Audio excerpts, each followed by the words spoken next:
ആർത്തബാൻ്റെ കഥ പറഞ്ഞ് ബാക്കി പറയാൻ മറന്നു. ഹല്ലേലൂയ. ഞാൻ പറഞ്ഞല്ലോ, ആർത്തബാന് മറ്റ് 3 പേരുടെ കൂടെ പോകാൻ പറ്റിയില്ല. കാരണം ഒരു കുട്ടിയെ രക്ഷിക്കാൻ പോയി. പിന്നീട് കഥ പറയുന്നത് 33 വർഷം ഈശോയെ തപ്പുവാൻ. അത്രയും വരെ ഞാൻ പറഞ്ഞുള്ളൂ.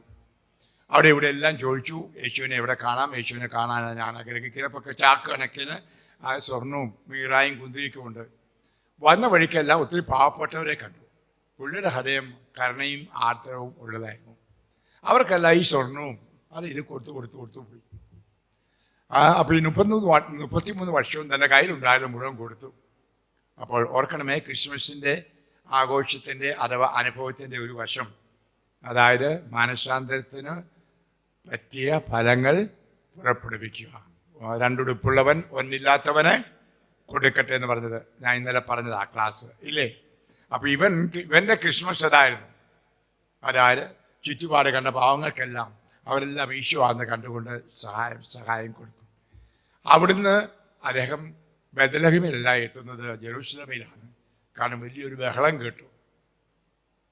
ഒരു മനുഷ്യൻ കഴുതപ്പുറത്ത് പോകുന്നതും ജയ് വിളിക്കുന്നതും രാജാതിരാജനെ വിളിച്ചു പറയുന്നതും ഹോശാന പാടുന്നതുമല്ല. ഇതെല്ലാം കണ്ടപ്പോൾ ആരായിരിക്കണം. അത് കഴിഞ്ഞവൻ ദൂരേനും അടുത്ത് വന്നപ്പം കാണുന്നത് അവനെ ക്രൂശിച്ചിരിക്കുന്നതാണ്.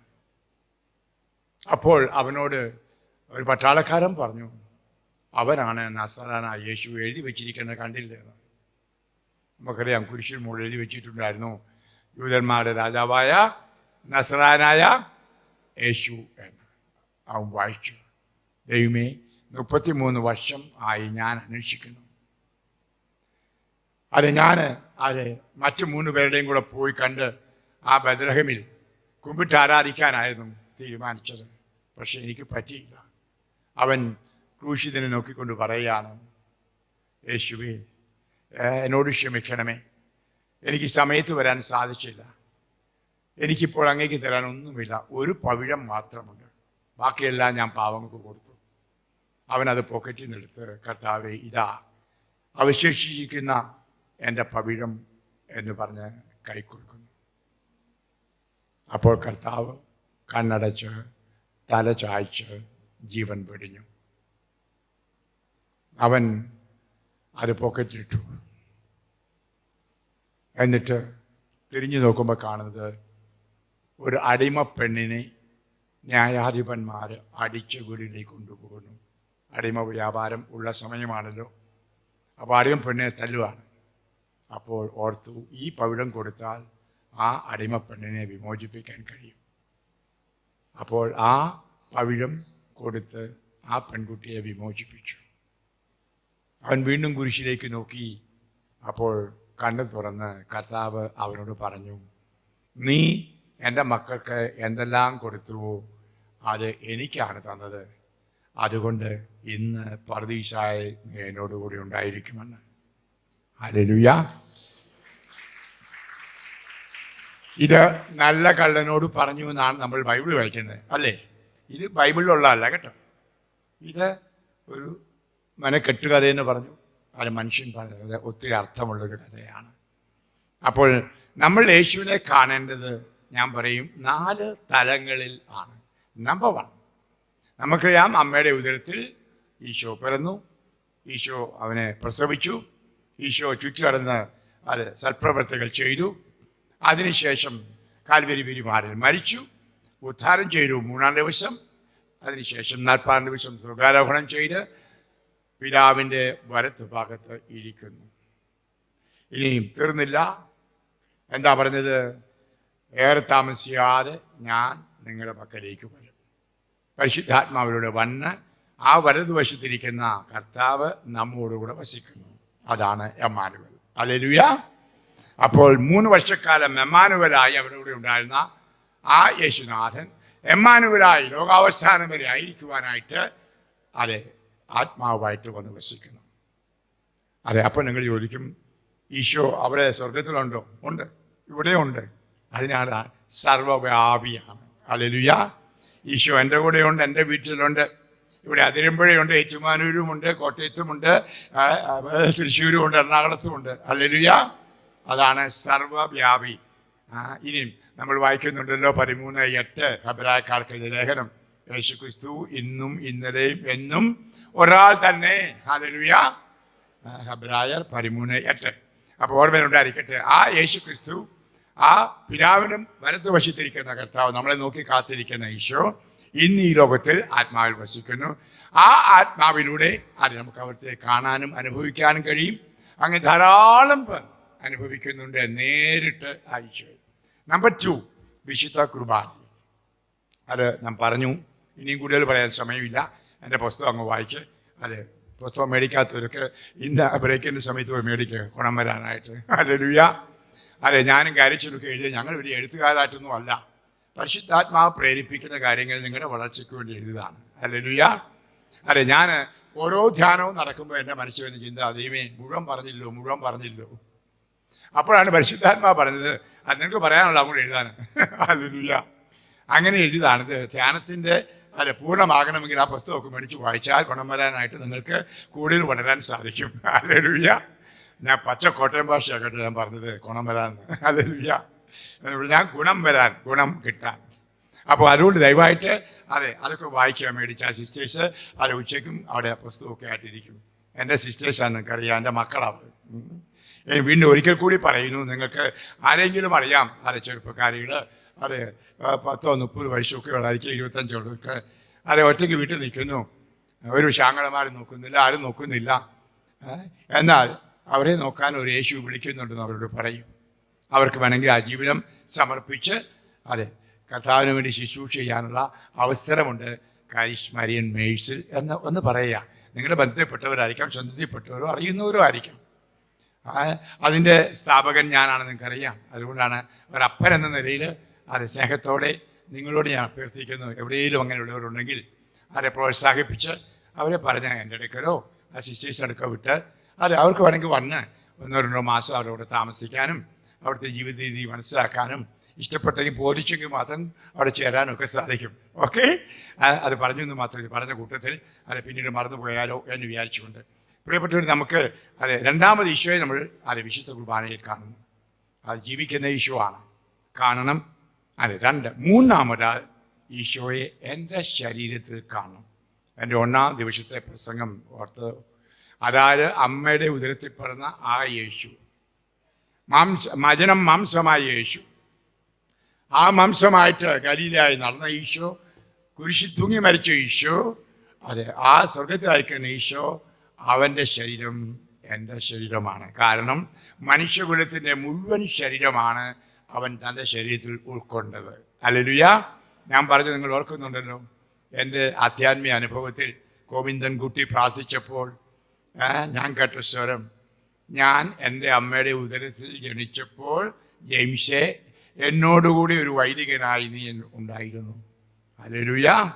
ആ അമ്മ, പരിശുദ്ധ കന്യാമറിയം യേശുവിനെ ഗർഭം ധരിച്ച ആ മാംസത്തിൽ ഞാനുണ്ടായിരുന്നു, നീ ഉണ്ടായിരുന്നു, ഇന്ന് വരെ ഉണ്ടായിരുന്നു, എല്ലാവരും ഉണ്ടായിരുന്നു, ഇനിയും ജനിക്കാനുള്ളവരുമുണ്ട്. ഹല്ലേലൂയ.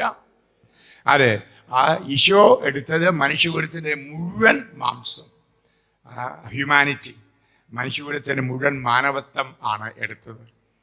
അതുകൊണ്ട് ഞാൻ എന്നിൽ ഈശോയെ കാണണം. അതുകൊണ്ടുകൂടാണ് പൗലോസ് പറഞ്ഞത്, ഞാനല്ല, എന്നിൽ ക്രിസ്തു ജീവിക്കുന്നു. ഹല്ലേലൂയ. ഇത് ഓർമ്മയുണ്ടായിരിക്കട്ടെ. എവിടെ പോയാലും, ചന്തയിൽ പോയാലും, ഷോപ്പിങ്ങിന് പോയാലും, കേശാലങ്കാരത്തിന് പോയിരിക്കുമ്പോൾ എല്ലാം ഓർക്കും, ഞാൻ എൻ്റെ മാന്യത, ഞാൻ എൻ്റെ യേശുവിലാണ്. പരിശുദ്ധ കന്യാമറിയത്തിൻ്റെ ഉദരത്തിലാണ് ആദ്യം ഞാൻ ജന്മം കൊണ്ടത്. അത് കഴിഞ്ഞാൽ എൻ്റെ അമ്മ എനിക്ക് ഗർഭം ധരിച്ചത്. ഹല്ലേലൂയ. ഈ ബോധ്യങ്ങൾ, ഇതൊക്കെ സത്യങ്ങളാണ് പറയുന്നത്. സത്യം കേട്ടതുകൊണ്ടായില്ല, ബോധ്യം ഉണ്ടാകണം. 4 തിരുസഭയിൽ സഭ ഒരു ശരീരം ആകുന്നു. അത് നിങ്ങൾ അധികം പഠിപ്പിക്കാൻ സമയമില്ലെങ്കിലും പെട്ടെന്ന് അങ്ങ് പറഞ്ഞു വിടുകയാണ്. 1 കൊറിന്തോസ് അധ്യായം 12, 1 കൊറിന്തോസ് അധ്യായം 12, വചനം 12. ശരീരം ഒന്നാണെങ്കിലും അതിൽ പല അവയവങ്ങൾ ഉണ്ട്. അവയവങ്ങൾ പലതെങ്കിലും അവയെല്ലാം ചേർന്ന് ഏക ശരീരമായിരിക്കുന്നു. അതുപോലെയാണ് ക്രിസ്തുവും. നമ്മളെല്ലാവരും ഒരേ ആത്മാവിൽ ഏക ശരീരമാകാൻ ജ്ഞാനസ്നാനമേറ്റു. യഹൂദനെന്നോ ഗ്രീക്കുകാരനെന്നോ അടിമയെന്നോ സ്വതന്ത്രനെന്നോ തെക്കും പാനെന്നോ വടക്കും പാനെന്നോ 500-കാരെന്നോ 700-കാരെന്നോ സീറോ മലബാറെന്നോ ലത്തീനെന്നോ അത് യാതൊരു വകഭേദവും കൂടാതെ ഒരേ ആത്മാവിൽ നിന്ന് പാലനം ചെയ്യാൻ സാധിച്ചു. കൈയടിച്ച കർത്താവിനെ സ്തുതിക്കാം. അതിനുശേഷം അതേ അധ്യായത്തിൽ വ്യക്തമായിട്ട് അത് നമ്മളെ പഠിപ്പിക്കുകയാണ്. 27-ാം വചനം, നിങ്ങൾ ക്രിസ്തുവിൻ്റെ ശരീരവും ഉറങ്ങരുത്, നിങ്ങൾ ക്രിസ്തുവിൻ്റെ കൈയും നെഞ്ചത്ത് വെച്ച്, ഞാൻ ക്രിസ്തുവിൻ്റെ ശരീരം ആണ്. ചില അങ്ങോട്ടും ഇങ്ങോട്ടും നോക്കിച്ചിരിക്കുക. അത് തമാശല്ല ഞാനീ പറഞ്ഞത്. കർത്താവിൻ്റെ വചനത്തിലൂടെ നിങ്ങൾ ആരെന്ന് വ്യക്തമാക്കുകയാണ്. ഞാൻ ഈശോയുടെ ശരീരം ആണ്. നോക്കൂ, നിങ്ങൾ ക്രിസ്തുവിൻ്റെ ശരീരവും ഓരോരുത്തരും അതിലെ അവയവങ്ങളുമാണ്. ഹല്ലേലൂയ. അപ്പൊ നിന്നെ കൂടാതെ സഭയില്ല. അപ്പോൾ നീ സഭയിൽ പോകുമ്പോൾ കർത്താവിൻ്റെ ശരീരം മുറിക്കുകയാണ്. ഇത് ഞാൻ പറയുമ്പോൾ എനിക്ക് ഒത്തിരി വേദനയാണ്. നിങ്ങൾ പത്രത്തിലൊക്കെ വായിക്കുന്നുണ്ടല്ലേ, എറണാകുളത്തെ രൂപത മുഴുവൻ മുറിച്ച് കളയാൻ പോവാ. ഇതൊക്കെയാണ് നിങ്ങൾ കേൾക്കുന്നതല്ലേ? ആ വേദന ഞാൻ അനുഭവിക്കുന്നു. ഒരു വ്യക്തി സഭയിൽ പോകുമ്പോഴുള്ള വേദന എനിക്കറിയാം. അപ്പം എൻ്റെ കുശിപ്പോയെന്ന് പറഞ്ഞാൽ പിന്നെ പോട്ടെ, അവിടെയെങ്കിലും ക്രിസ്ത്യാനിയായിട്ടാണല്ലോ. പക്ഷെ മുസ്ലിമിനെ കല്യാണം കഴിച്ചാൽ, ഹിന്ദുവിനെയും കല്യാണം കഴിച്ചാൽ ക്രിസ്തുവിനെ ഉപേക്ഷിച്ച് പോകുന്നു കേൾക്കുമ്പം പ്രിയ എനിക്ക് രാത്രി കിടന്ന ഉറക്കമില്ല, പകലുമില്ല. വാളുകൊണ്ട് കുത്തുന്ന അനുഭവമാണ്. സത്യം ഞാൻ എൻ്റെ കാര്യം പറയാണ്. ഇപ്പോൾ ഈ ദിവസങ്ങളിൽ കേൾക്കുന്ന ഇന്നും രാവിലെ കേട്ടു, 400-ൽ-പരം വൈദികർക്ക് നോട്ടീസ് കൊടുത്തിരിക്കുന്നു, അവരെല്ലാം സഭയിൽ നിന്ന് പുറത്ത് അടിക്കുകയാണെന്നൊക്കെ. ജനങ്ങളെ അത് മുറിപ്പെടുക അറിയാം. മുറിയുമ്പോൾ വേദന എല്ലാവർക്കും ഉണ്ടില്ലേ? ഇന്നലെ പലരും ചോദിച്ചു, അച്ചാച്ചൻ്റെ മുറിവിന് വേദനയുണ്ട്. മുറിവുണ്ട്, വേദനയില്ലായിരിക്കും. വേദനയില്ലാത്ത മുറിവുണ്ടോ മക്കളെ? ആന്തരികമായ മുറിവുണ്ടായ വേദനയുണ്ട്, പിന്നെയാണോ ശരീരത്തിൻ്റെ? ഹല്ലേലൂയ. അത് ഈശോ വ്യക്തമായിട്ട് ഈ അധ്യായം നിങ്ങൾ വായിക്കൂ. പറയാണ്, നിങ്ങൾ എൻ്റെ ശരീരമാണ്, ഓരോരുത്തരും എൻ്റെ ശരീരത്തിലെ അവയവങ്ങളാണ്. ഓക്കെ, അതുകൊണ്ട് ഈ 4 തലങ്ങൾ മനസ്സിലിരിക്കട്ടെ നിങ്ങൾ ക്രിസ്മസ് ആഘോഷിക്കുമ്പോൾ. ഇനിയും വേറൊരു വിഷയം പറയാനാണ് അത് ഞാൻ ഈ അരമണിക്കൂർ ശേഷിച്ചിരിക്കുന്നത് ഉപയോഗിക്കുന്നത്. അതായത് ഞാൻ പറഞ്ഞതാണ്, എങ്കിലും ചൂട് ഊന്നി പറയാൻ തോന്നിപ്പോകുന്നു. നിങ്ങളൊക്കെ പുൽക്കൂടുണ്ടാക്കാമെന്ന് എനിക്കറിയാം. ഇതൊക്കെ പറഞ്ഞാലും ഇന്ന് വൈകിട്ട് കൊണ്ടോ അത് നാളെ കൊണ്ടോ പുൽക്കൂട് തീർക്കും. സത്യത്തിൽ എന്തായിരിക്കണം പുൽക്കൂട്? ആദ്യം എൻ്റെ ഹൃദയം, 2 എൻ്റെ കുടുംബം. ഈശോ കുടുംബത്തിൽ പറഞ്ഞവനാ അല്ലേ? ഈശോയ്ക്ക് വേണമെങ്കിൽ നേരെ ഒരു നൂലേൽ സ്വർഗത്തിൽ നിന്ന് ഇങ്ങോട്ട് വരാമായിരുന്നു രക്ഷിക്കാൻ. അതിൻ്റെയും ആവശ്യമില്ല. ഒറ്റ വാക്ക് പറഞ്ഞാൽ മതിയായിരുന്നു. ഒറ്റ വാക്കുകൊണ്ട് ഇത് മുഴുവൻ സൃഷ്ടിച്ചത് അല്ലേ? ഈ പ്രപഞ്ചം മുഴുവൻ ഒറ്റ വാക്കുകൊണ്ട് സൃഷ്ടിച്ച കർത്താവിന് ഇതാ ഞാൻ സകലരെയും രക്ഷിച്ചിരിക്കുന്നു എന്നൊറ്റ വാക്ക് പറഞ്ഞാൽ മതിയായിരുന്നു. എന്നാൽ അവിടുന്ന് പറഞ്ഞത് ഒരു കുടുംബത്തിലാണ്. ഹല്ലേലൂയ. കാരണം ദൈവം മനുഷ്യനെ സൃഷ്ടിച്ചത് കുടുംബമായിട്ടാണ്. കുടുംബമായിട്ടാണ് രക്ഷിക്കുന്നതും. നമുക്കറിയാം പ്രളയകാലത്ത്, നമുക്കറിയാം നോഹയുടെ കാലത്ത് ഒരു കുടുംബമാണ് രക്ഷിക്കപ്പെട്ടത് അല്ലേ? നോഹയും കുടുംബവും, ആ കുടുംബം വഴിയാ പിന്നീട് ലോകം നിലനിന്നത്. ആ കുടുംബം ഏറ്റെടുത്ത മൃഗങ്ങളും അതെ ബാക്കിയെല്ലാം നശിച്ചുപോയി. ഇനിയും സോഡോം ഗൊമോറ തീയിട്ട് നശിപ്പിച്ചു. അവിടെയും ഒരു കുടുംബമാണ് രക്ഷിക്കപ്പെട്ടത്, ലോത്തിൻ്റെ കുടുംബം. ഹല്ലേലൂയ. അപ്പോൾ കർത്താവ് രക്ഷിക്കുന്നത് കുടുംബമായിട്ടാണ്. അപ്പോൾ കർത്താവിൻ്റെ രക്ഷയാണല്ലോ ക്രിസ്മസിൽ നമ്മൾ ആഘോഷിക്കുന്നത് അല്ലേ? രക്ഷയുടെ സത്വാർത്ത. അത് സന്തോഷത്തിൻ്റെ സത്വാർത്തയാണ്, സ്നേഹത്തിൻ്റെ സത്വാർത്തയാണ്, ശക്തിയുടെ സത്വാർത്തയാണ്. ഹല്ലേലൂയ. അപ്പോൾ ഇത് അതെ കുടുംബത്തിൽ. അതുകൊണ്ടാണ് അതെ മറിയത്തെ അമ്മയായി അതെ ഒരു സ്ത്രീയെ, സാധാരണ സ്ത്രീ, അവളുടെ അണ്ടത്തിൽ അതെ ആത്മാവ് ആവസിച്ച് അത്ഭുതകരമായി അതെ ബുദ്ധി കൊണ്ട് അതും മനസ്സിലാക്കാൻ പറ്റത്തില്ല. അതെ യേശു നമുക്കറിയാം 100% ദൈവവും 100% മനുഷ്യനുമായി തീരുന്നു. ഹല്ലേലൂയ. തൻ്റെ ദൈവികത്വത്തിന് ഒരു മാറ്റവും കൂടാതെ മനുഷ്യത്വത്തെ പൂർണ്ണമായിട്ടും സ്വന്തമാക്കി. അതെ പ്രിയമുള്ളവരെ, അതെ ഇത് രഹസ്യമെന്ന് പറഞ്ഞാൽ ബുദ്ധി കൊണ്ട് മനസ്സിലാക്കാൻ സാധ്യമല്ല. ഇല്ലേ? ഉദാഹരണം, നമ്മൾ കപ്പലണ്ടി കുഴിച്ചിരുന്ന കപ്പലാവ് ഉണ്ടാകുന്നു. എങ്ങനെയാ കപ്പലാവ് മരമായെന്ന് നമുക്ക് ബുദ്ധി കൊണ്ട് മനസ്സിലാക്കാൻ പറ്റില്ല. ഉണ്ടോ? ഹല്ലേലൂയ. നമ്മുടെ ജീവിതത്തിൽ എന്തെല്ലാം കാര്യങ്ങളുണ്ടെന്നറിയോ ബുദ്ധി കൊണ്ട് മനസ്സിലാക്കാൻ പറ്റാത്തത്? ശരിയല്ലേ? നമ്മൾ വലിച്ചു വാരി അതെല്ലാം തിന്നുന്നു, അതെല്ലാം ശരീരത്തിൻ്റെ ഭാഗമായി മാറുന്നു. തമ്പുരാനെ അതെങ്ങനെയെന്ന് ആർക്കറിയാം? ഹല്ലേലൂയ. വേണ്ടാത്തെല്ലാം വിസർജിക്കപ്പെടുന്നു. അപ്പോൾ ഓരോ ദിവസവും അത്ഭുതങ്ങളിലൂടെയാണ് നമ്മൾ കടന്നു പോകുന്നത്, അല്ലേ? നമുക്ക് ബുദ്ധി കൊണ്ട് മനസ്സിലാക്കാത്ത ഏറെ കാര്യങ്ങളുണ്ട്. അപ്പോൾ അതുപോലെയാണ് ദൈവിക കാര്യങ്ങൾ അത് മനസ്സിലാക്കാൻ ബുദ്ധിമുട്ടുണ്ട്, വിഷമമുണ്ട്. പ്രിയപ്പെട്ടവർ, ഞാൻ പറയാൻ കാരണം അത് ഇന്ന് ഈ ക്രിസ്മസ് ആഘോഷിക്കുമ്പോൾ നാം നിങ്ങളോട് പറഞ്ഞല്ലോ, ഏറ്റവും വലിയ വേദന ഞാൻ പറഞ്ഞതാണ്.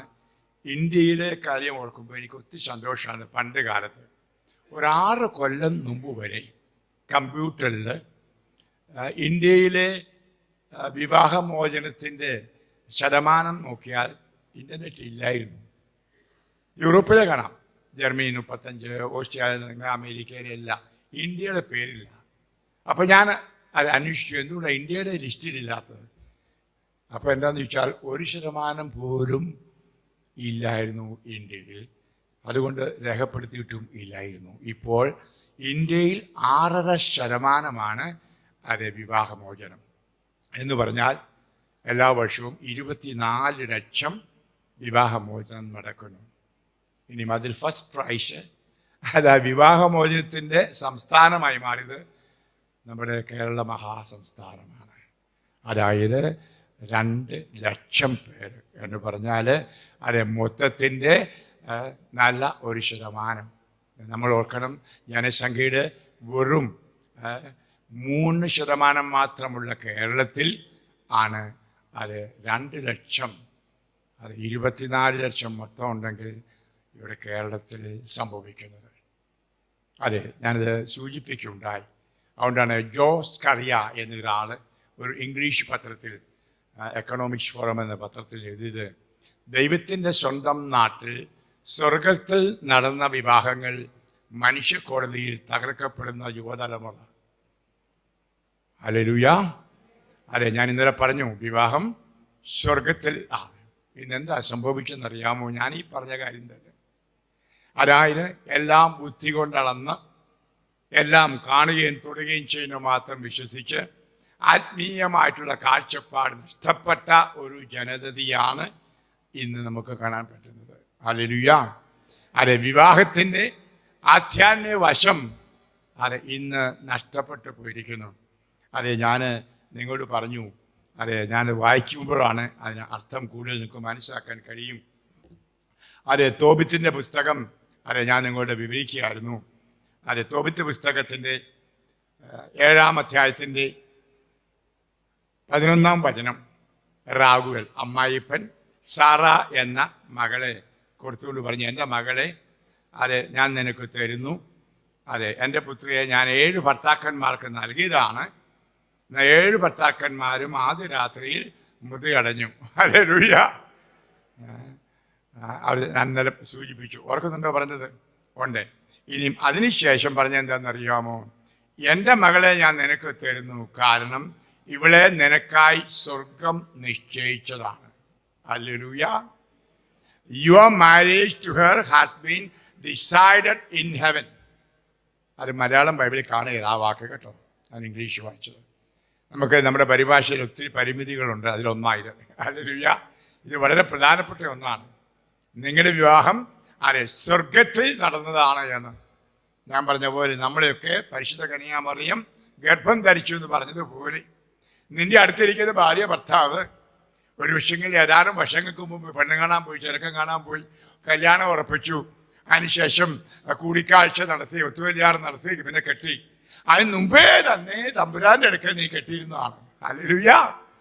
അപ്പോൾ ആ കാഴ്ചപ്പാട് ഇന്ന് നഷ്ടപ്പെട്ട് അതെ മൃഗ തുല്യമായിട്ട് ഒരു പെണ്ണെ കെട്ടുക, ചെറുക്കനെ കെട്ടുക എന്ന് പറഞ്ഞാൽ വെറും ഇണചേരലായി മാറി. ഹല്ലേലൂയ. വെറും അതെ മൃഗങ്ങളെയും പക്ഷികളെയും പോലെ ഇണചേരലായി മാറി. വിവാഹത്തിൻ്റെ ദൈവിക തലം, ആധ്യാത്മിക തലം ഇന്ന് നഷ്ടമായിരിക്കുന്നു. ഈ ഭൗമികായതയും ഇന്നത്തെ ലോകത്തിൻ്റെ കാഴ്ചപ്പാടുകളൊക്കെ അതിന് ആണ്. അദ്ദേഹം പറഞ്ഞ പോലെ പണ്ടൊക്കെ നമ്മൾ നോക്കിയ ഒരു 3-4 തലമുറയ്ക്ക് മുമ്പ് നമ്മുടെ ഏതെങ്കിലും ഒരു ഗ്രാമത്തിലോ നഗരത്തിലോ വിവാഹം മോചിക്കപ്പെട്ടത് കേൾക്കാൻ കഴിയുമായിരുന്നോ? ഇല്ല. എത്ര കുടിയനായാലും എത്ര മാനസിക രോഗിയായാലും കൂടെ ജീവിക്കുമായിരുന്നു. ശരിയാണോ? ഏതെങ്കിലും തരത്തിൽ പെണ്ണ് അയ്യോ എനിക്കവിടെ പ്രയാസമെന്ന് പറഞ്ഞാൽ അപ്പനമ്മ തിരിച്ചോടിക്കും. എടി ചാകേണ്ടി വന്നാലും നിന്റെ ഭർത്താവിനോട് ചത്തോളാൻ. ഇന്ന് പറയാനിച്ച പൊളിക്കും, ഇന്നിങ്ങി പോരടി എന്നാ പറയുന്നത്. അതും വേറൊരു കാര്യം, ഇന്ന് മാതാപിതാക്കൾ അമിത സ്നേഹം കൊടുത്ത് ലാളിച്ചു വളർത്തിയ കാരണം ഒരു കുടുംബ പ്രശ്നം മകനോ മകളോ ഉണ്ടാകുമ്പോൾ എങ്കിൽ പോരെ. ഹല്ലേലൂയ. അതായത് വിവാഹമോചനത്തിന് നേരിട്ടോ പരോക്ഷമായിട്ടോ സപ്പോർട്ട് കൊടുക്കണം. അതിന് കാരണമില്ല, 1-2 ഉള്ളൂ. അല്ലലില്ലാതെ അഴട്ടില്ലാതെ വളർത്തി. അപ്പൊ അവിടെ പോയി സഹിക്കുന്നതൊക്കെ അപ്പനമ്മയ്ക്ക് സഹിക്കാൻ പറ്റുന്നില്ല. അവിടെ അപ്പനമ്മയ്ക്കും പോയി കാഴ്ചപ്പാട് ആജീവനാന്തം ഒന്നിച്ച് അത് ജീവിക്കാനുള്ള ഒരു ആണ് എന്നുള്ളത്. പ്രിയമുള്ളവരെ, അത് ഈ കാഴ്ചപ്പാട് നമ്മുടെ സഭയിൽ, അതായത് നമ്മുടെ നാട്ടിൽ തിരിച്ചു വന്നെങ്കിൽ മാത്രമേ വിവാഹമോചനത്തിൻ്റെ ഈ പ്രശ്നം പരിഹരിക്കപ്പെടൂ. അല്ലാത്തടത്തോളം കാലം ഇത് വളർന്നു പോകും. ഒടുവിൽ എന്താ സംഭവിക്കുക നമുക്കറിയാമല്ലോ. കുടുംബമില്ലെങ്കിൽ സഭയില്ല, രാഷ്ട്രവുമില്ല. കാരണം രാഷ്ട്രത്തിൻ്റെയും ഏത് സമൂഹത്തിൻ്റെയും അടിത്തറ കുടുംബം ആണ്. ഇന്ന് അടിത്തറയാണ് തകർക്കപ്പെട്ടിരിക്കുന്നത്. ഹല്ലേലൂയ. അതെ, നീ എന്നെ കേട്ടുകൊണ്ടിരിക്കുന്ന നിങ്ങളുടെ പലരുടെയും വീടുകളിൽ അല്ലെ ബന്ധത്തിൽപ്പെട്ടവർക്ക് അത് ഈ അനുഭവത്തിൽ കൂടെ കടന്നു പോകുന്ന ഒരു കാലഘട്ടമാണെന്ന് ഓർക്കണം. അതെ, വിവാഹമോചനം. അപ്പോൾ ഞാൻ പച്ചക്കെ പറയും, ഒരു ഭാര്യയും ഭർത്താവിനെ ഒന്നാക്കുന്നത് പരിശുദ്ധാത്മാവാണ്. അത് കണ്ടുകൊണ്ട് കാണാൻ പറ്റത്തില്ല. ഞാൻ പറഞ്ഞല്ലോ, ഭാര്യയും ഭർത്താവും കരങ്ങൾ കോർക്കുമ്പോൾ അല്ലെ മോതിരം ഇടുമ്പോൾ അല്ലെങ്കിൽ ബൈബിളെ തൊട്ട് സത്യം ചെയ്യുമ്പോൾ പരിശുദ്ധാത്മാവിൻ്റെ കൃപയാണ് അവരെ ഒന്നാക്കുന്നത്. അത് കണ്ടുകൊണ്ട് കാണാൻ സത്യമല്ല, അത് ആധ്യാത്മിക തലം. ഈ തലമാണ് ഇന്ന് നമുക്ക് നഷ്ടമായിരിക്കുന്നത് മക്കളെ. ഹല്ലേലൂയ. ഇതൊക്കെ ഒരു ചടങ്ങായി മാറി. ഇന്ന് കല്യാണം എന്ന് പറഞ്ഞാൽ എന്താ? തീറ്റി പാട്ടി അല്ലേ? ഇങ്ങനെ മാമൂലീസ എന്ന് പറഞ്ഞാൽ അതിന് പേരിട്ടിരിക്കുന്ന മാമൂസ കല്യാണം എന്നാണ്. ഹല്ലേലൂയ. ആ പരിശുദ്ധ കുരാശയെപ്പോലെ കല്യാണമാക്കി വെച്ചെന്ന് പറഞ്ഞാൽ തീറ്റയും കൂടിയും ബഹളവും. അതിൻ്റെ ആധ്യാത്മിക വശം ചിന്തിക്കുകയോ പഠിക്കുകയോ ചെയ്യാതെ ഉള്ളതാണ്. ഇന്നത്തെ എല്ലാം കർമ്മങ്ങളായിട്ട് മാറി, വെറും കർമ്മങ്ങളായിട്ട്. അതുകൊണ്ടാണ് നമ്മുടെ ആധ്യാത്മിക തലം ഉണരണം, അത് ഉണർത്തപ്പെടണം. അതുകൊണ്ടാണ് ആദ്യത്തെ പാട്ട് ഉണരണമേ ഉണരണമേ ദേശം ഉണരണമേ എന്ന് പാട്ട് പാടി പരിശുദ്ധാത്മാവിനോട്. ഹല്ലേലൂയ. ഇത്രയെല്ലാം കരിസ്മാറ്റിക് ധ്യാനങ്ങളും ഒക്കെ ഉണ്ടെങ്കിലും ഉണർന്നിട്ടില്ല. ആത്മാവിൽ ഉണർന്നാലേ ഈ ആധ്യാത്മിക കാഴ്ചപ്പാട് വരും. അതെ, വ്യക്തിപരമായ ജീവിതത്തിലും അതെ കുടുംബ ജീവിതത്തിലും എല്ലാം. ഇനി രണ്ടാമത് എന്താ വിവാഹം അതെ തകരാൻ ഒരു കാരണം എന്ന് അറിയാമോ? ഇന്ന് ആർക്കും കുരിശ് വേണ്ട. ഇന്ന് കുരിശ് വേണ്ടാത്ത കാലത്തിലാണ്. അതുകൊണ്ട് ആ കുരിശ് രൂപം പോലും എല്ലാവരും മാറ്റി കളഞ്ഞിരിക്കുന്നത്. അവരെന്താ കുരിശ നോക്കിയേക്കാം, കുരിശില്ലേലും കുഴപ്പമില്ല. പരസ്യമായ വലിയ കുരിശോടെ തൂക്കിയിരിക്കുന്നതിൻ്റെ കാര്യം എന്താണെന്നറിയാമോ? ഒരു ക്രിസ്ത്യാനിയുടെ ജീവിതം കുരിശിൻ്റെ ജീവിതമാണ്. അതിൽ കൂടുതലായിട്ട് ഒരു വിവാഹിതയുടെ ജീവിതം കുരിശിൻ്റെ ജീവിതം. ഞാൻ പറഞ്ഞല്ലോ, സ്ലോവാക്യയിൽ ഞാൻ ചിലപ്പോൾ കണ്ടതാണ്. എല്ലാ കല്യാണത്തിനും വികാരിച്ചും കൊടുക്കുന്ന സമ്മാനം ഒരു കുരിശിത രൂപം. എന്നിട്ട് പറയുന്നത് എന്താ അറിയോ? മോളെ മോനെ, ഒരു വിഷയം, നീ ഇവക്ക് കുരിശാകും, ഇവൾ നിനക്ക് കുരിശാകും. അപ്പോൾ കുരിശ് ചുമക്കാനുള്ള കൃപ കർത്താവ് തരട്ടെ എന്ന് കൈയടിച്ച് കർത്താവിനെ സ്തുതിക്കാം. ഇവിടെ അങ്ങനെ പറഞ്ഞാൽ പെണ്ണും ചെറുക്കന്മാരെ ഇറങ്ങിപ്പോകും. Hallelujah, hallelujah. ഞാൻ ഓർക്കുന്നത് അതായത് ഒരിക്കൽ ഈ അവസാനത്തെ ഞാൻ പറയാൻ പറ്റൂ ഇന്നലെ അന്നറിയാം. അവസാനം വെഞ്ചരിക്കാനൊക്കെ ഉണ്ടെങ്കിൽ വെഞ്ചരിപ്പുണ്ട്. അത് ഏതെങ്കിലും സാധനങ്ങൾ വിശുദ്ധ കൊന്തയോ ചരടോ മലൊക്കെ നിങ്ങൾ മേടിക്കുന്നുണ്ടെങ്കിൽ അത് വെഞ്ചരിക്കുന്നുണ്ടായിരിക്കും. കാര്യച്ഛൻ ആരാധന കഴിഞ്ഞ് ആ വെഞ്ചരിപ്പ് നടത്തുന്നതാണ്. അതാണ് ഞങ്ങളുടെ സുപ്പീരിയച്ഛൻ അദ്ദേഹം. ഓക്കെ, ഞാനത് ഇന്നലെ പറയേണ്ടതായിരുന്നു, വിട്ടുപോയി. എന്നാലും ഇവിടെ വരുന്നവർക്കൊക്കെ അറിയാം അല്ലേ, എല്ലാ ശനിയാഴ്ചകളിലും ഇങ്ങനെ വിശുദ്ധ വസ്തുക്കളുടെ വെഞ്ചരിപ്പ് ഉണ്ടായിരിക്കുന്നതാണ്. അപ്പോൾ ഇങ്ങനെ വെഞ്ചരിപ്പ് നടന്നുകൊണ്ടിരിക്കുക.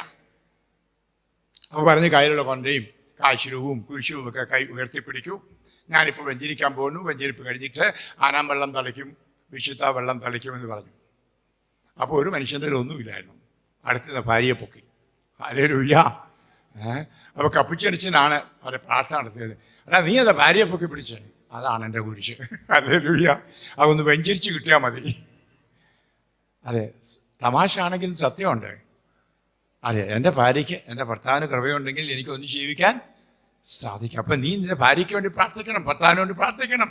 ഏതെങ്കിലും പ്രശ്നമുണ്ടായി, ഇന്ന് അതും പോയി, കുടുംബത്തിൽ പ്രാർത്ഥനയില്ല. ഹല്ലേലൂയ. അതിൻ്റെ ഫലമായിട്ട് എന്താ? കുരിശ് ചുമക്കാനും പരസ്പരം സഹിക്കാനും ക്ഷമിക്കാനും പറ്റുന്നില്ല. കാരണം കർത്താവ് കുടുംബത്തിലില്ല. വിദേശത്തൊക്കെ മക്കളൊക്കെ ഉള്ളതുകൊണ്ട് ഒരു പക്ഷെങ്കിൽ നല്ല വിദേശത്ത് നിന്ന് കൊണ്ടുവന്ന റോമിൽ നിന്ന് കൊണ്ടുവന്ന പടമൊക്കെ അലങ്കരിച്ച് വെച്ചിട്ടുണ്ട്. അല്ലെങ്കിൽ കോട്ടയത്തു നിന്നോ മാന്നാനത്തു നിന്നോ അല്ലെങ്കിൽ എറണാകുളത്തു നിന്നൊക്കെ മേടിച്ച് ഒന്നാന്തരം മാതാവിൻ്റെ ആവശ്യപ്പെട്ട് അതിൻ്റെ സ്വരൂപം വെച്ചിട്ടുണ്ടായിരിക്കും. അത് വിഗ്രഹാരാധനയാണ്. നീ ഒന്നിച്ചു ചേർന്ന് പ്രാർത്ഥിക്കുന്നില്ലെങ്കിൽ നിന്റെ വീട്ടിലിരിക്കുന്ന പടമെല്ലാം വിഗ്രഹാരാധനയാണ്. ഹല്ലേലൂയ, ഹല്ലേലൂയ. 2 or 3 പേർ സമ്മേളിക്കും. എന്നാൽ കുടുംബത്തിൽ ഒന്നിച്ച് സമ്മേളിച്ച് പ്രാർത്ഥിക്കുമ്പോൾ ഈശോ അവിടെ വരും, ഈശോ അവിടെ പിറക്കും. ക്രിസ്മസ്. ഹല്ലേലൂയ. അത് ഞാൻ പറഞ്ഞത്, കുടുംബം ഓരോ ദിവസവും ക്രിസ്മസ് ആഘോഷിക്കേണ്ടതാണ്. പടക്കമില്ലാതെ വൈരാഗ്യമെല്ലാം പറഞ്ഞു തീർത്ത്. ഞാൻ അത് ധ്യാനിപ്പിക്കുമ്പോൾ യൂറോപ്പിൽ പറഞ്ഞതാണ്, നിങ്ങൾ പ്രിയപ്പെട്ട ഒരു കാര്യം ചെയ്യണം, പ്രാർത്ഥനയ്ക്ക് വൈകുന്നേരം കൂടണം. അതൊന്നും ഇല്ലായിരുന്നവരൊക്കെ ഇപ്പോൾ പ്രാർത്ഥിക്കാൻ തുടങ്ങും. അതിന് മുമ്പ് പരസ്പരം വല്ലതുകൊണ്ട് പറഞ്ഞ് തീർത്തേച്ചുകൊണ്ടേ. അപ്പോൾ ഭാര്യ ഭർത്താക്കന്മാർ തമ്മിൽ എന്തെങ്കിലുമൊക്കെ ഉണ്ടെങ്കിൽ പറഞ്ഞ ആൾ തീർത്ത് പരസ്പരം ക്ഷമ ചോദിക്കും. ഇനി ക്ഷമിക്കാനൊന്നും ഇല്ലെങ്കിലും ഇപ്പോൾ ഒരു പാഠവുമായി മാറിക്കുക. അവർ പ്രാർത്ഥനയ്ക്ക് മുമ്പ് ഭർത്താവിൻ്റെ ഇടയ്ക്ക് ചെന്ന് ആരെ കൈപിടിച്ച് ചിലപ്പോൾ മുട്ടുകുത്തി ക്ഷമിക്കണം. അതെ പ്രിയമുള്ളവരെ, അങ്ങനെ ക്ഷമിച്ച് സ്നേഹത്തിലായിട്ട് അവർ സ്തുതിക്കും, പ്രാർത്ഥിക്കും. അതെ, കൊന്ത ചൊല്ലും, കഥാനമാലാഹ ചൊല്ലും, പരിമിച്ചവർക്ക് വേണ്ടി പ്രാർത്ഥിക്കുന്നതൊക്കെ തുടങ്ങി. പ്രിയമുള്ള, നമുക്ക് ഇതൊക്കെ ഉണ്ടായിരുന്ന ഒരു കാലത്ത്, അതൊക്കെ പോയി, നമുക്ക് വരണം. അതുകൊണ്ടുകൂടിയാണ് കുടുംബത്തിൽ പിശാചു വാഴുന്നത്. ഹല്ലേലൂയ. ഈശോയെ വിളിച്ച് പ്രാർത്ഥിച്ചാൽ ഈശോ അവിടെ വരും. ഇല്ലെങ്കിൽ ശൂന്യമായി കിടക്കുന്ന മരുഭൂമിയിൽ പിശാചു വരും. ഹല്ലേലൂയ. അതെ, പാരമ്പര്യമായിട്ട് പറയുന്ന ഒന്നാണ് മരുഭൂമിയിൽ പിശാചുണ്ട് എന്ന്. അതുകൊണ്ടാണ് മുസ്ലിങ്ങൾ പോലും അറബികൾ പോലും അതെ ഒട്ടകത്തിൻ്റെ പുറത്ത് കയറുന്നതിന് മുമ്പ് അള്ളാഹയോട് പ്രാർത്ഥിക്കും, പോകുമ്പോൾ മരുഭൂമിയിലെ പിശാച് പിടിക്കാതിരിക്കാൻ. അത് ഞാൻ കണ്ടു. നമ്മൾ ആലപ്പുഴയൊക്കെ ചെന്നപ്പം മുക്കവര് പോകുമ്പം കടലിനകത്ത് പിശാചുണ്ട്. അപ്പം കടലിലെ പിശാച് പിടിക്കാതിരിക്കാനായിട്ട് അത് ചെന്ന് മാതാവിൻ്റെ അടുക്കലും ഔഷധപ്പിതാവിൻ്റെ അടുക്കലൊക്കെ പ്രാർത്ഥിച്ചാൽ അന്തോനീശുവിൻ്റെ അടുക്കലും പ്രാർത്ഥിക്കും. എന്നിട്ടാണ് വള്ളത്തെ പോകുന്നത്. ഹല്ലേലൂയ. ഇതൊക്കെ ഞാനവിടെ കാണുകയുണ്ട്. അതുകൊണ്ട് ഞാൻ പറഞ്ഞത്, ഇന്ന് അതൊക്കെ പോയി. അപ്പോൾ ഈശോയെ വിളിച്ചാൽ ഈശോ വരും. ഇല്ലെങ്കിൽ ശൂന്യമായ കടലിൽ, ശൂന്യമായ മരുഭൂമിയിൽ മറ്റവൻ വരും. മറ്റവൻ വരുന്നത് എന്തിന്? ഭിന്നിപ്പിക്കാൻ. ഹല്ലേലൂയ. യേശു വരുന്നത് ആത്മാവിനെ നൽകി സ്നേഹത്തിൽ ഒന്നാക്കാൻ. ഇന്ന് അതിൻ്റെ കുറവ് വന്നു. നെഞ്ചത്ത് കൈവച്ച് എൻ്റെ പ്രിയ മാതാപിതാക്കൾ നോർത്തി, നിങ്ങളുടെ കുടുംബത്തിൽ പ്രാർത്ഥനയുണ്ടോ?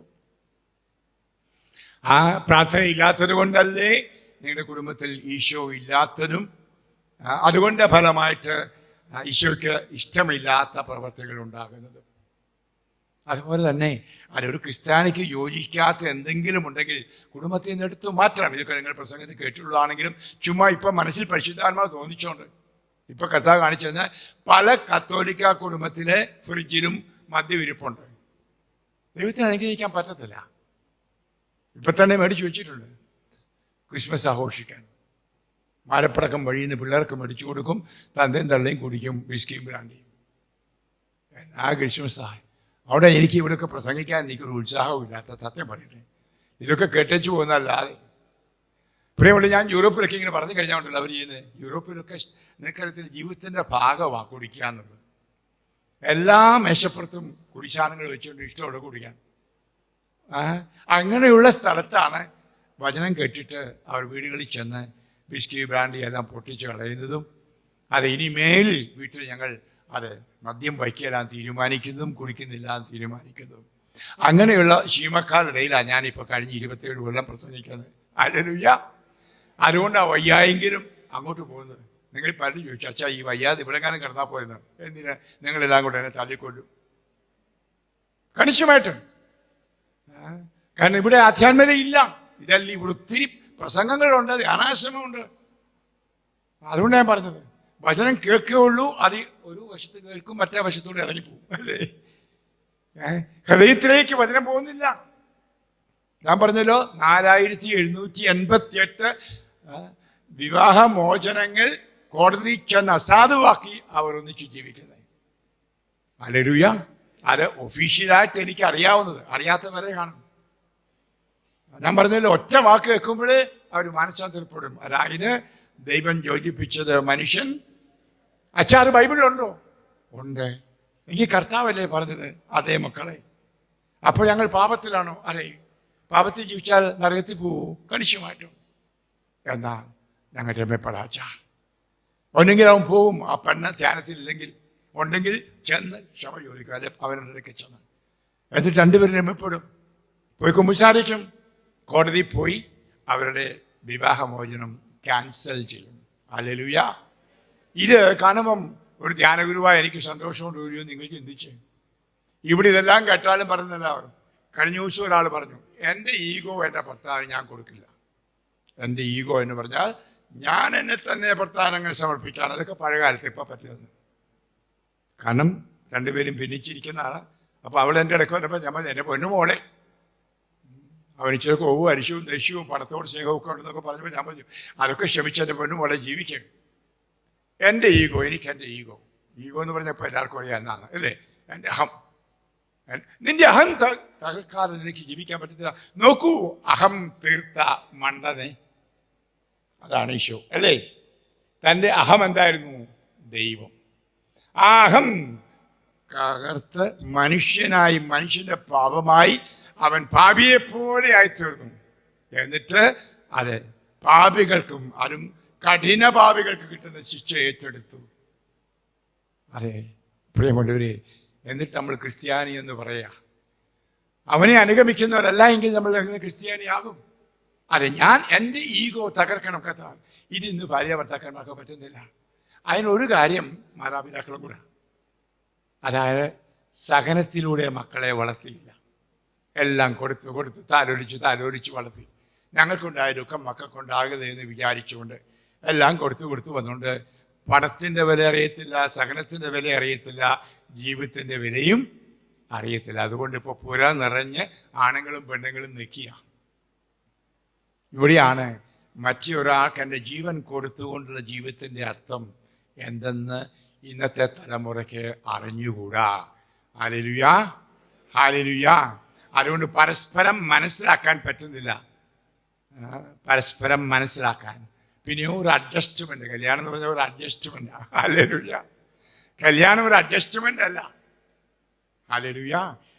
തന്നെ ജീവിത പങ്കാളിക്ക് ഒരു ഹോമിക്കൽ ആണ്, ഒരു ഹോമിക്കൽ. ഇന്ന് കല്യാണം എന്ന് പറയുന്നതാണ്, അതെ, പ്രശ്നങ്ങളൊക്കെ പരിഹരിക്കുന്നതിന് പകരം ഒരു തരത്തിൽ അങ്ങനെ കഞ്ഞി കുടിക്ക് പോകുന്നു, സെക്സ് ഒക്കെ ഉണ്ട്, മക്കളും ഉണ്ടാകുന്നു. ഒരു കൂട്ട് കച്ചവടം പോലെ ഒരു ബിസിനസ്സാണ്. ഇന്നെല്ലാം ബിസിനസ്സിൻ്റെ കാലഘട്ടമാണ്.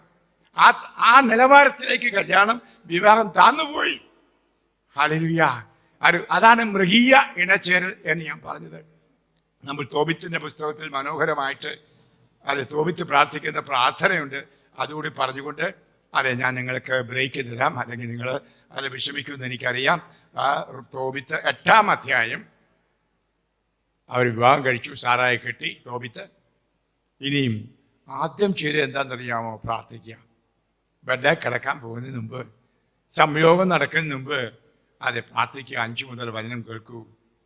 തോബിയാസ് ഭാര്യയോടുകൂടെ, സാറായുടെ കൂടെ എഴുന്നേറ്റ് നിന്ന് കാരുണ്യത്തിനായിട്ട് പ്രാർത്ഥിച്ചു. പ്രഥമ രാത്രി ഓർത്തോണം. തോബിയാസ് ഇങ്ങനെ പ്രാർത്ഥിച്ചു: ഞങ്ങളുടെ പിതാക്കന്മാരുടെ ദൈവമേ, അവിടുന്ന് വാഴ്ത്തപ്പെട്ടവനാട്ട്, അവിടുത്തെ വിശുദ്ധവും മകനീയവുമായ നാമം എന്നും വാഴ്ത്തപ്പെടട്ടെ. ആകാശവും അങ്ങയുടെ സകല സൃഷ്ടികളും അങ്ങയെ വാഴ്ത്തിപ്പുകഴ്ത്തട്ടെ. അവിടുന്ന് ആദത്തെ സൃഷ്ടിച്ചു, അവന് തുണയും താങ്ങുമായി ഹവ്വായെ ഭാര്യയായി നൽകി. അവരിൽ നിന്ന് മാനവവംശം മുഴുവൻ ഉണ്ടായി. അവിടുന്ന് പറഞ്ഞു, മനുഷ്യൻ ഏകനായിരിക്കുന്നു, അന്നല്ല, അവനു വേണ്ടി അവനെപ്പോലെയുള്ള തുണയെ നമുക്ക് സൃഷ്ടിക്കാം. കർത്താവേ, ഞാൻ ഇവളെ സ്വീകരിക്കുന്നത് ജഡികമായ അഭിലാഷത്തോടെ അല്ല, നിഷ്കളങ്കമായ പ്രേമത്താലാണ്. ആമേൻ. ഇവിടെ പ്രേമം എന്നുള്ള വാക്കുപോലും എൻ്റെ കർത്താവ് ഉപയോഗിക്കാത്ത നാടാണ്. പ്രേമം എന്ന് പറഞ്ഞാൽ പാവ, അത് ഹിന്ദി വാക്കാ. പ്രേം എന്ന് പറഞ്ഞാൽ, പ്രേമം എന്ന് പറഞ്ഞാൽ പരിശുദ്ധമായ നിഷ്കളങ്കമായ സ്നേഹം. പറയാണ്, ഞാൻ ഇവിടെ കെട്ടുന്നത് വേറെ യാതൊരു ജഡിക മോഹമല്ല, പണമല്ല, സൗന്ദര്യമല്ല, ശാരീരിക ഭംഗിയല്ല, ജഡികമായ സന്തോഷിക്കാമെന്നുള്ള, പിന്നെയോ ഇവിടെ പരിശുദ്ധമായ സ്നേഹത്താ. ഇപ്രകാരം എത്ര വിവാഹം കേരളത്തിൽ നടക്കുന്നുണ്ട് ഉണ്ടെങ്കിൽ നല്ല കാര്യം. Praise the Lord. ഹല്ലേലൂയ. കർത്താവെ, ഞാനിവിടെ സ്വീകരിക്കുന്നത് ജഡികമായ അഭിലാഷത്താലല്ല, നിഷ്കളങ്കമായ പ്രേമത്താലാണ്. അങ്ങയുടെ കാരുണ്യം എനിക്കുണ്ടാകണമേ. ഇവളോടൊത്ത് വാർദ്ധക്യത്തിൽ എത്തുന്നതിന് അവിടുന്ന് തന്നെ അനുഗ്രഹിച്ചാലോ. ഓ, എന്ത് പരിശുദ്ധമായ പ്രാർത്ഥന. വാർദ്ധക്യത്തിൽ എത്തുന്നതും വരെ ഇവളുമായിട്ടൊന്ന് ജീവിക്കാൻ കൃപ തരണമേ. Hallelujah, hallelujah. എത്ര പേരെ നോക്കിയിരിക്കുന്ന ഭാര്യയൊന്നും മരിച്ചാൽ രണ്ടാമത് കെട്ടാമെന്ന് വിചാരിച്ച്. ഹല്ലേലൂയ. അത് ഇവിടെ കെട്ടിയല്ലോ എന്നോർത്ത് പരിതപിച്ചുകൊണ്ട് പറയാൻ, നിന്നെയല്ല വേറെ വല്ലവരും കെട്ടേണ്ടി വരും. ഇതൊക്കെ പറയുന്നതാണ്, ഈ വാക്കുകളെല്ലാം ഹൃദയത്തിൽ നിന്ന് വരുന്ന അല്ലേ. എത്ര അങ്ങനെ പറഞ്ഞിട്ടുണ്ട്, നനച്ചിട്ടുണ്ട്. ഇതൊക്കെ പാപമാണ് മക്കള്. ഇവരെ അല്ലാതെ വേറൊരാളെ ആയിരുന്നെങ്കിൽ, ഇവളെ അല്ലാതെ വേറൊരാളെ നിങ്ങൾ വ്യാമോഹിക്കുന്നതോ ചിന്തിക്കുന്നതും പാപമാണ്. എന്നാലും ഞാൻ പറഞ്ഞല്ലോ, പാപം പ്രവൃത്തി മാത്രമല്ല. നമുക്ക് ഇതൊക്കെ ധ്യാനിക്കാം, ചിന്തിക്കാം. കുടുംബജീവിതത്തെപ്പറ്റി ഏറെ പറയാനുണ്ടെങ്കിലും ഈ നമ്മൾ കേൾക്കണം. അതെ, ഇവിടെ മത്തായിയുടെ സുവിശേഷത്തിൻ്റെ ഭാഗം ഇവിടെ വായിച്ചു നിർത്തുന്നു. മത്തായിയുടെ സുവിശേഷത്തിൻ്റെ 1-ാം അധ്യായത്തിൽ നമ്മൾ വായിക്കുന്നുണ്ട്. മറിയം ഗർഭം ധരിച്ചു എന്നറിഞ്ഞപ്പോൾ എന്താണ് യോസേഫിനുണ്ടായ പ്രതികരണം?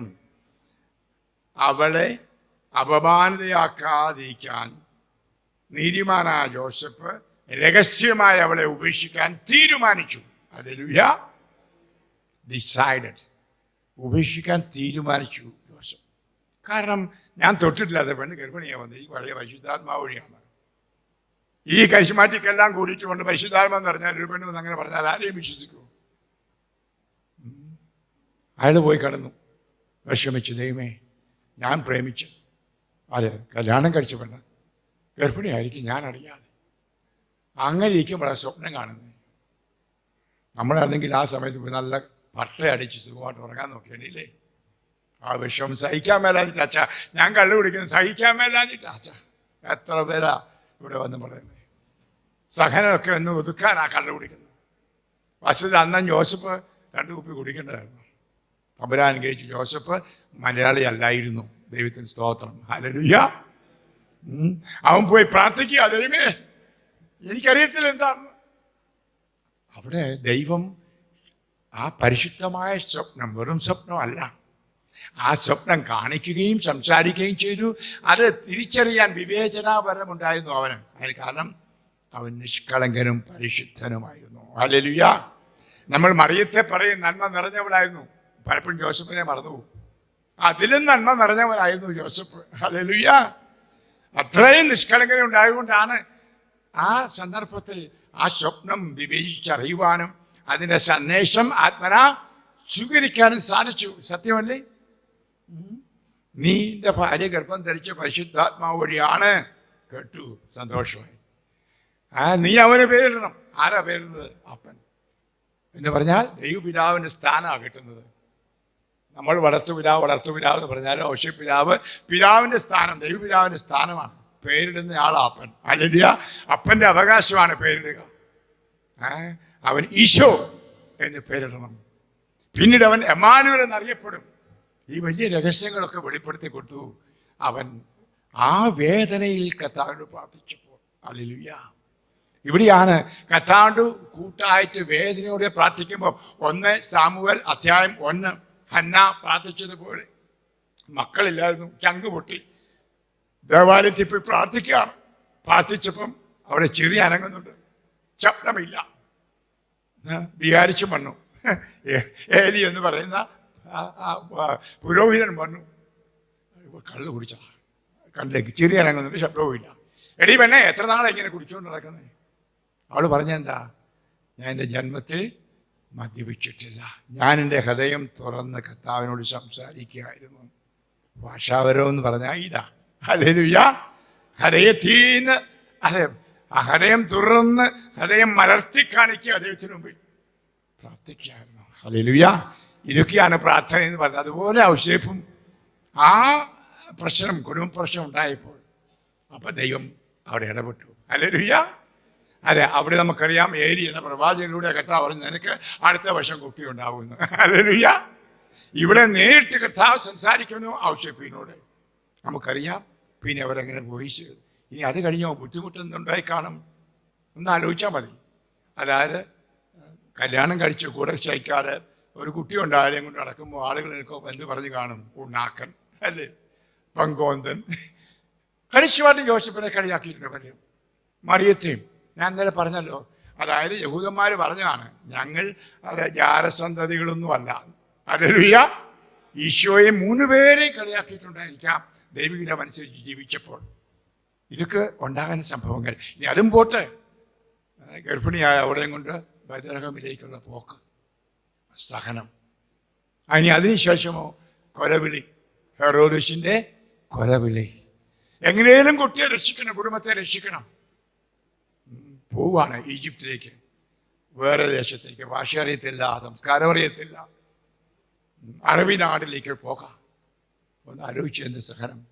അവിടുന്ന് കർത്താവിൻ്റെ അരുളപ്പാട് കിട്ടുന്നതിന് വരെ യോസേപ്പ് അവിടെ താമസിച്ചു. പിന്നെ കുടുംബമായിട്ട് വന്ന് ഗലീലയിൽ താമസിക്കുന്നു, ആശാരിപ്പണിയും ചെയ്ത്. ഹല്ലേലൂയ. വേണമെങ്കിൽ ഈജിപ്തിലെ വിദേശത്ത് നല്ല ജോലി കിട്ടിയേനെ. ഇപ്പം നമ്മുടെ നാട്ടുകാർ പോകുന്ന പോലെ അയർലൻഡിലോ UK അത് വരുന്നവരുടെ 90% എൻ്റെ മഞ്ഞാക്കച്ച ഒന്ന് പ്രാർത്ഥിക്കണേ അയർലൻഡിൽ പോകാനായിട്ടുള്ള പ്രാർത്ഥന, അല്ല അമേരിക്കയ്ക്ക് പോകാനുള്ള പ്രാർത്ഥന. ഇപ്പം അമേരിക്കയ്ക്ക് പോക്ക് നിർത്തി. ഇപ്പം എല്ലാം ജർമ്മനിക്കും അയർലൻഡും UK ആമേൻ എന്ന് പറഞ്ഞവർ വേണമെങ്കിൽ ജോസഫിന് ആ തച്ചപ്പണി അവിടെ ചെയ്താൽ ഡബിൾ കാശ് കിട്ടിയേനെ. സ്വന്തം നാട്ടിൽ തിരിച്ചു വരേണ്ട ആവശ്യമില്ലായിരുന്നു. അന്ന് സ്വന്തം നാട്ടിലാ ആ വിഖ്യാതിയെല്ലാം പറയുന്നതും. സ്വന്തം നാട്ടിലാണ് അത് കുരിശുമരണം ഉണ്ടാകാൻ പോകുന്നതും. അവിടെ സുഖമായിട്ട് കഴിയാമായിരുന്നു അവിടെ ഈജിപ്തിൽ. Hallelujah, hallelujah. ഇതൊക്കെ ചിന്തിക്കേണ്ടതാണ് നമ്മൾ. അതെ, ആ സഹനങ്ങൾ സഹിക്കുന്നു. ഇവിടെയാണ് പ്രിയ അപ്പ അമ്മ മാതാപിതാക്കളെ. അതെ, ഒരു കുടുംബ ജീവിതം എന്ന് പറഞ്ഞാൽ സഹനമാണ്, കുരിശെടുക്കൽ ആണ്. ഇന്ന് അതും പോയിരിക്കുന്നു. അതുകൊണ്ട് നമ്മുടെ അടുത്ത തലമുറ, കൊച്ചു തലമുറയ്ക്ക് കുരിശെടുക്കാൻ കഴിയുകയില്ല. എന്തിനാ കെട്ടുന്നത്? കെട്ടിയ പെണ്ണ് പറയുന്ന പോലെ ജീവിക്കണം, ചെറുക്കൻ പറയുന്ന പോലെ ജീവിക്കണം. എനിക്കെൻ്റെ ഈഗോ